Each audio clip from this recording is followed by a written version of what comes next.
새벽 3시에 또 눈이 떠지신 적 있으신가요? 혹시 나이 들어서 원래 그렇다고 넘기신 적 있으신가요? 저는 35년간 수면의학을 연구해온 신경과 의사 박진우입니다. 수많은 환자들을 만나며 알게 된 것은 잠 부족은 단순한 노화가 아니라는 사실입니다. 수면 부족은 뇌졸중 위험을 3배, 치매 발병률을 2배 이상 높입니다. 오늘 저는 약을 쓰지 않고도 숙면을 되찾은 환자들의 이야기를 들려드리겠습니다. 영상을 끝까지 보시면 실제로 집에서 바로 실천할 수 있는 방법들을 알게 되실 겁니다. 첫 사례는 71세 이성호 어르신 이야기입니다. 어르신은 새벽 4시경 화장실 앞에서 쓰러진 채 발견되었습니다. 부인은 눈물 섞인 목소리로 "이제는 정말 끝인 줄 알았어요 라고 말씀하셨습니다. 다행히 재빨리 발견해 생명을 건졌지만 검사 결과는 충격적이었습니다. 혈압은 220, 혈당은 400을 넘었고 뇌 곳곳에 미세경색이 있었습니다. 잠을 못 자는 것은 조용한 살인자와 같다는 사실이 분명히 드러난 순간이었습니다. 하지만 응급치료 후 어르신은 저희의 수면 프로그램에 참여하기로 하셨습니다.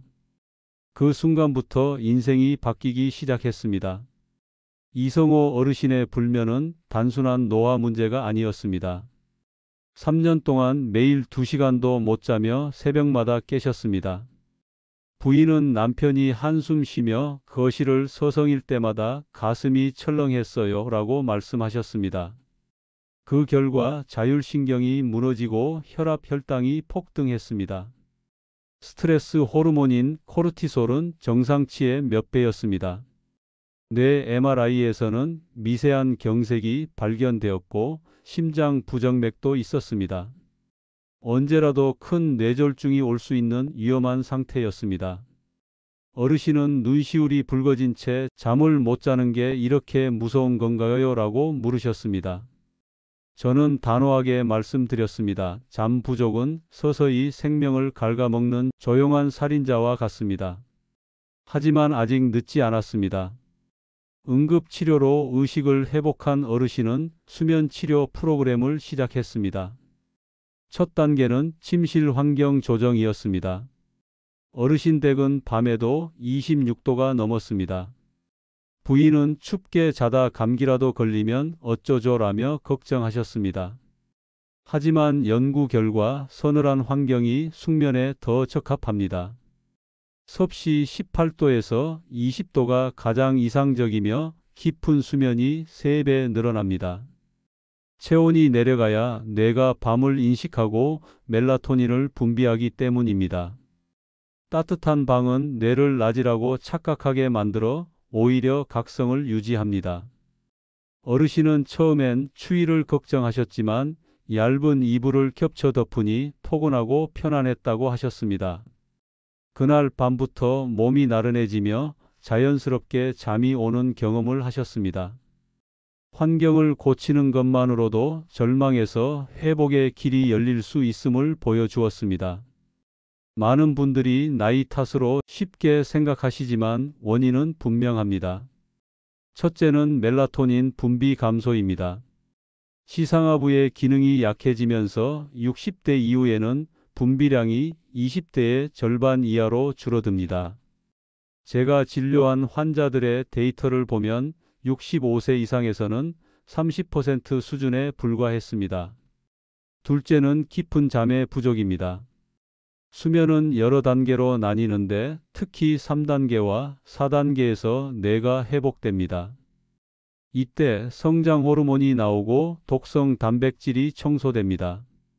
하지만 노년층은 깊은 수면 단계가 절반 이하로 줄어듭니다. 8시간을 자도 실제 효과는 4시간 남짓이라는 뜻입니다. 아침에 일어나도 개운하지 않은 이유가 여기에 있습니다. 셋째는 스트레스 호르몬의 악순환입니다. 걱정이 많으면 코르티솔이 밤에도 계속 분비됩니다. 원래는 아침에 우리를 깨우는 역할을 하는 호르몬입니다. 하지만 밤에 과도하게 나오면 뇌는 각성 상태를 유지합니다. 이성호 어르신도 경제적 불안과 건강 걱정 때문에 밤마다 뒤척이셨습니다. 아들 직장은 괜찮을까? 내일 병원비는 어떻게 내지? 이런 생각이 꼬리를 물었다고 하셨습니다. 머릿속에서 떠나지 않는 걱정이 새벽마다 어르신을 깨웠습니다. 그 고통을 지켜보던 부인은 남편이 잠 못 드는 밤이면 저도 같이 지옥 같았어요 라고 고백하셨습니다. 원인을 알면 해결책도 분명히 있습니다. 저는 환자들에게 환경과 마음을 동시에 다스리는 방법을 알려드렸습니다. 그리고 실제로 많은 분들이 다시 숙면을 되찾으셨습니다. 숙면의 기본은 환경을 조정하는 일입니다.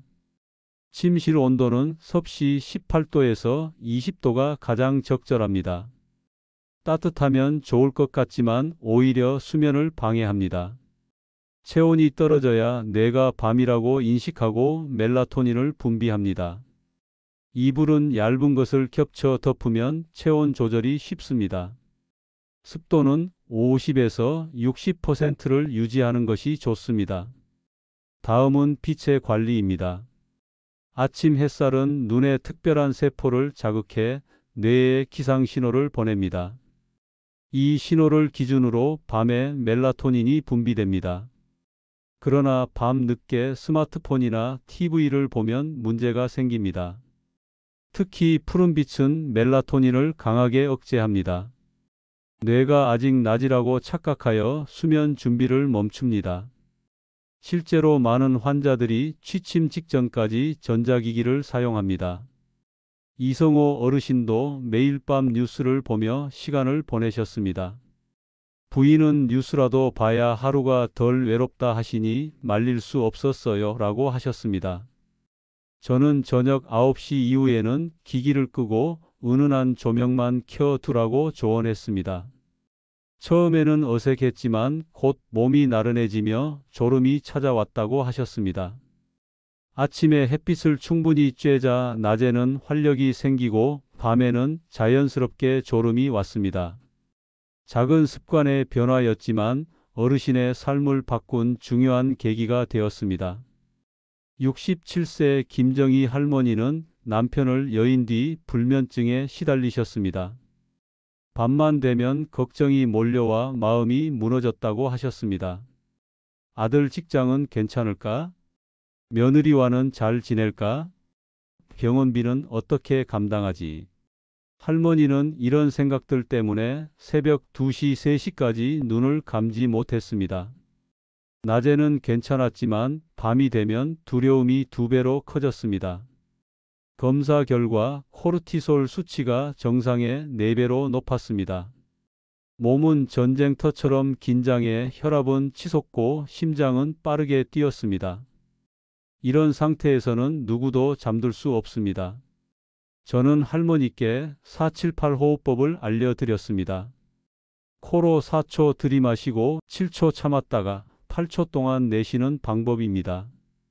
처음엔 할머니가 고개를 저으며 숨 쉬는 것만으로 잠이 올까요? 라고 물으셨습니다.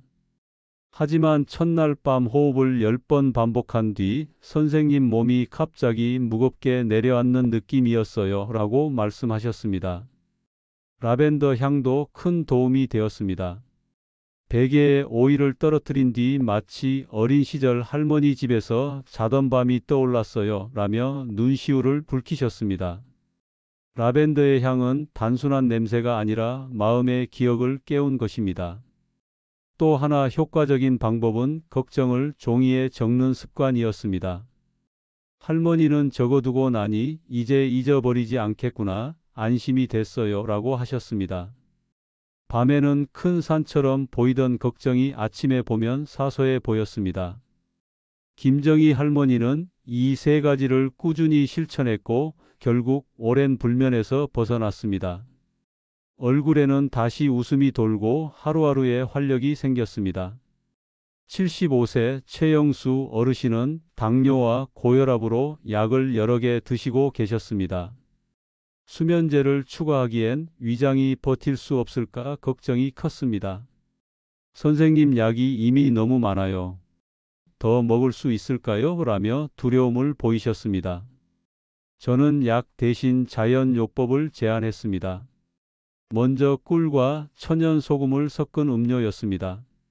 어르신은 당뇨가 있어 꿀 대신 스테비아를 사용했습니다. 미지근한 물에 소량의 스테비아와 소금을 타서 잠들기 전 마셨습니다. 천연 소금에는 마그네슘, 칼슘, 칼륨이 풍부합니다. 이 성분들은 신경을 진정시키고 근육을 이완시킵니다. 특히 마그네슘은 자연의 신경 안정제로 불립니다. 며칠 지나지 않아 어르신은 20분 안에 졸음이 몰려오더군요라고 웃으며 말씀하셨습니다. 새벽에 깨더라도 금세 다시 잠들 수 있었다고 덧붙이셨습니다. 혈당도 안정되며 관리가 한결 수월해졌습니다. 또 다른 방법은 우유와 바나나의 조합이었습니다. 우유의 트립토판이 바나나의 탄수화물 도움으로 뇌에 쉽게 전달됩니다. 그 결과 세로토닌과 멜라토닌이 생성되어 숙면을 돕습니다. 견과류에도 멜라토닌이 들어있어 간단히 챙기면 효과가 있습니다. 체리 주스 역시 좋은 선택입니다. 연구에 따르면 체리 주스를 마신 사람은 수면 시간이 눈에 띄게 늘었습니다. 최영수 어르신은 이제는 잠드는 게 두렵지 않습니다. 라며 안도의 미소를 지으셨습니다. 자연스러운 방법이 불면과 당뇨 모두에 도움이 된 값진 경험이었습니다. 65세 이선자 할머니는 40년 넘게 높은 베개를 사용하셨습니다. 목과 어깨 통증이 심해지고 밤마다 여러 번 잠이 끊어졌습니다. 검사 결과 목뼈의 곡선이 무너지고 일자목이 된 상태였습니다. 할머니는 높은 베개가 편하다고 믿었는데 제 몸을 망치고 있었군요라며 놀라워하셨습니다. 높은 베개는 기도를 좁혀 코골이와 무호흡을 악화시킵니다. 반대로 너무 낮거나 없는 베개는 목을 과도하게 젖혀 호흡을 방해합니다. 적절한 높이는 바로 누웠을 때 6에서 8cm, 옆으로 누웠을 때 10에서 15cm입니다. 할머니는 베개를 7cm로 바꾼 첫날 아침에 목이 뻣뻣하지 않고 개운했어요 라고 말씀하셨습니다. 옆으로 잘 때 다리 사이에 작은 베개를 두면 척추 정렬이 유지됩니다. 엎드려 자는 자세는 목과 척추에 무리를 줌으로 피해야 합니다. 팔을 머리 위로 올리고 자는 것도 어깨 신경을 압박합니다. 저는 할머니께 풍지열 마사지도 알려드렸습니다. 귀 뒤 뼈 아래 움푹 들어간 곳을 부드럽게 30초 자극하는 방법입니다. 풍지혈은 세계보건기구에서도 불면 개선 효과를 인정한 혈자리입니다. 할머니는 살짝 누르자 머리가 시원해지고 졸음이 몰려왔어요 라며 미소를 지으셨습니다. 작은 습관과 올바른 자세의 변화가 불면을 크게 줄였습니다. 몸이 편안해야 마음도 따라 안정되고 깊은 잠이 찾아옵니다. 이성호 어르신은 작은 변화들을 꾸준히 실천하셨습니다. 침실 온도를 19도로 낮추고 습도를 55%로 맞추셨습니다. 공기청정기를 두어 호흡이 편안한 환경을 만드셨습니다. 베개를 7cm로 바꾸고 매트리스도 교체하셨습니다. 저녁 9시 이후에는 TV와 휴대폰을 끄셨습니다. 라벤더 향을 맡으며 478호흡법을 반복하셨습니다. 침대에 누워 발끝부터 힘을 빼는 이완법도 익히셨습니다. 아침 7시에는 햇빛을 쬐며 가볍게 스트레칭을 하셨습니다. 저녁 식사는 가볍게 하고 오후 2시 이후에는 카페인을 끊으셨습니다. 일주일 만에 새벽에 깨는 횟수가 5번에서 1번으로 줄었습니다. 2주째에는 잠드는 시간이 2시간에서 20분으로 단축되었습니다. 3주째에는 깊은 수면이 2배로 늘었습니다. 검사에서도 뇌파가 안정되고 깊은 잠 단계가 길어진 것이 확인되었습니다. 한 달 뒤 어르신은 밤 10시에 잠들어 아침 6시까지 깨지 않고 주무셨습니다. 20년 만에 개운한 아침을 맞이했습니다. 라고 웃으시며 말씀하셨습니다. 혈압은 220에서 정상으로 내려왔고 혈당도 150으로 안정되었습니다. 염증 수치가 정상으로 돌아오며 면역력도 회복되었습니다. 기억력과 집중력도 좋아져 책 내용을 또렷이 이해하게 되었다고 하셨습니다. 이제는 밤이 두렵지 않습니다. 라는 어르신의 말은 저에게도 큰 울림이었습니다. 숙면이 몸과 마음을 치유하는 힘이라는 사실을 다시 확인한 순간이었습니다. 숙면을 위한 첫 번째 원칙은 환경입니다. 침실 온도는 18도에서 20도, 습도는 50에서 60%가 적절합니다. 빛은 어둡게 유지하고 아침 햇살은 꼭 쬐어야 합니다. 두 번째 원칙은 규칙성입니다. 매일 같은 시간에 자고 같은 시간에 일어나야 합니다. 주말에도 생활 리듬을 무너뜨리지 않는 것이 중요합니다. 세 번째 원칙은 식사와 카페인 관리입니다. 잠들기 3시간 전에는 식사를 마치고 기름진 음식은 피해야 합니다. 카페인은 6시간 이상 남기 때문에 오후 2시 이후에는 끊는 것이 좋습니다. 네 번째 원칙은 수면 의식을 만드는 것입니다. 잠들기 전 매일 같은 루틴을 반복하면 뇌가 수면 신호를 인식합니다. 예를 들어 따뜻한 물로 발을 씻고 조명을 낮추며 호흡법을 하는 것입니다. 다섯 번째 원칙은 꾸준함입니다. 모든 방법을 한 번에 완벽히 지킬 필요는 없습니다. 한 가지라도 매일 실천하면 뇌는 변화를 기억합니다. 실제로 많은 환자분들이 작은 변화에서 시작해 숙면을 회복하셨습니다. 포기하지 않고 딱 하나만이라도 꾸준히 해보세요 라고 제가 늘 말씀드리는 이유입니다. 수면은 단순한 휴식이 아니라 몸과 마음을 되살리는 회복의 과정입니다. 혈압과 혈당을 안정시키고 뇌와 면역을 지켜줍니다. 오늘 말씀드린 5가지 원칙은 누구나 당장 시작할 수 있는 생활 습관입니다. 오늘 밤부터 한 가지라도 실천해 보신다면 분명 변화를 느끼실 수 있을 것입니다.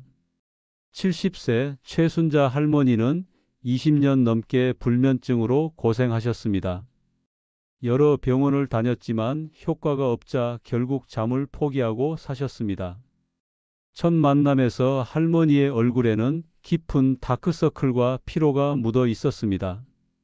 할머니는 이게 마지막이라고 생각하고 왔어요 라며 간절히 말씀하셨습니다. 저는 모든 방법을 하나하나 차근히 함께 실천해 보자고 권했습니다. 온도와 빛 관리, 호흡법, 식습관 교정, 마사지까지 꾸준히 이어가셨습니다. 첫 주에는 큰 변화가 없었지만 포기하지 않으셨습니다. 둘째 주에는 새벽에 깨는 횟수가 줄기 시작했습니다. 셋째 주에는 자정부터 새벽 5시까지 한 번만 깨는 변화가 있었습니다. 한 달이 지나자 밤 10시에 잠들어 아침 6시까지 푹 주무셨습니다. 할머니는 눈가에 눈물이 맺힌 채 20년 만에 아침이 두렵지 않았습니다. 라고 말씀하셨습니다. 수면이 회복되자 삶에도 활력이 찾아왔습니다. 아침에 청소와 요리를 하며 스스로 기분이 좋아졌다고 하셨습니다. 오랫동안 끊었던 이웃 모임에도 나가며 웃음을 되찾으셨습니다. 사람들 만나는 게 이제는 즐겁습니다. 라는 말씀에 저도 감동을 받았습니다. 더 놀라운 것은 같은 불면증 환자들을 직접 돕기 시작하셨다는 점입니다. 이웃들에게 자신이 실천한 방법을 알려주며 희망을 나누셨습니다. 할머니는 늘 강조하셨습니다. 완벽하려 하지 말고 하나라도 꾸준히 하세요. 오늘부터 여러분도 작은 한 걸음을 시작하시길 바랍니다. 그 변화는 분명 삶을 바꾸는 기적이 될 수 있습니다. 오늘 저는 여러 환자분들의 불면증 극복 과정을 말씀드렸습니다. 71세 어르신의 위기와 회복 67세 할머니의 불안 극복, 75세 어르신의 자연요법, 65세 할머니의 바른 자세, 70세 할머니의 꾸준한 실천까지 모두가 같은 이야기를 전해줍니다. 작은 변화와 꾸준함으로 누구나 숙면을 되찾을 수 있다는 것입니다. 수면은 단순한 쉼이 아니라 생명을 지키는 회복의 힘입니다. 혈압을 낮추고 혈당을 안정시키며 뇌와 면역을 보호합니다. 몸과 마음을 동시에 치유하는 가장 강력한 치료제입니다. 오늘 말씀드린 방법은 특별한 약이나 장비가 필요하지 않습니다. 누구나 집에서 바로 시작할 수 있는 작은 생활 습관입니다. 저는 의사로서 수천 명의 환자들을 만나며 확신하게 되었습니다. 잠을 잘 자는 것이야말로 건강한 노후의 첫걸음이라는 점입니다. 오늘 이 영상을 보신 여러분도 오늘 밤 작은 변화 하나를 시작해 보시길 바랍니다. 완벽하지 않아도 괜찮습니다. 꾸준히 하면 분명히 달라집니다. 이 영상이 도움이 되셨다면 좋아요와 구독 부탁드립니다. 여러분의 응원은 더 많은 분들께 건강 정보를 전하는 힘이 됩니다. 가족과 친구들에게 이 영상을 공유해 주신다면 더 많은 생명을 살릴 수 있습니다. 다음 영상에서도 유익한 건강 정보를 전해 드리겠습니다. 오늘도 평안한 밤 보내시고 깊은 숙면 이루시길 바랍니다.